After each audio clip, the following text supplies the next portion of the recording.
Maraming mga fans ni Casey Concepcion ngayon ang patuloy na sumusuporta sa aktres as excited nga ito sa mga susunod na proyekto matapos ang kanyang pelikula na ipinalabas sa Hollywood at ito nga yung Asian Persuasion. Kamakailan ay nag-guest siya sa show sa YouTube ni Yorme or ni Isko Moreno na kung saan ay maraming inireveal si Casey Concepcion lalo na sa kanyang buhay bilang negosyante, bilang artista at pagkakaroon nga ng opportunity to work and have a movie sa Hollywood. Ayon sa mga netizen, excited na sila for Casey na magkaroon nga ng sariling pamilya. Pero tila nababalutan pa rin ng issue ang relasyon niya sa Filipino-Swiss na si Steve Michael Woodrich. Ilang balita kasing patuloy na lumalabas na ito daw ay hiwalay sa asawa at hindi pa yata annulled ang kasal or hindi divorce. Kaya naman nahihirapan daw di umanong magpakasal si Casey at muli ngang sabihin ni Casey ang relasyon with Steve dahil na rin sa lagay or estado ng buhay nito na kung saan ay ikinasal nga noon.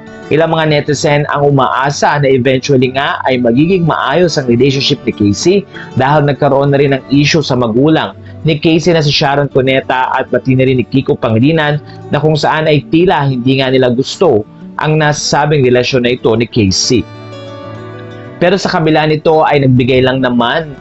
ng tila reminder para kay Casey dahil ayon nga kay Sharon, walang ibang may gustong maging maganda or mapaayos ang buhay kundi ang kanyang mga pamilya at laging nakaantabay at sumuporta ang mga ito. Pero ayon nga kay Casey, nais na niyang mabuhay na kung saan ay siya ang magdedesisyon. At sinabi rin ni Casey na nagkaroon man ng pag-unfollow sa social media pero nananatili pa rin ang kanyang pagmamahal sa kanyang tatay na si Kiko Pangilinan at kapatid nitong si Frankie Pangilinan na patuloy ngang tahimik sa social media at sinusuportahan lamang hindi lamang si Sharon pati na rin si Casey sa kanyang mga proyekto.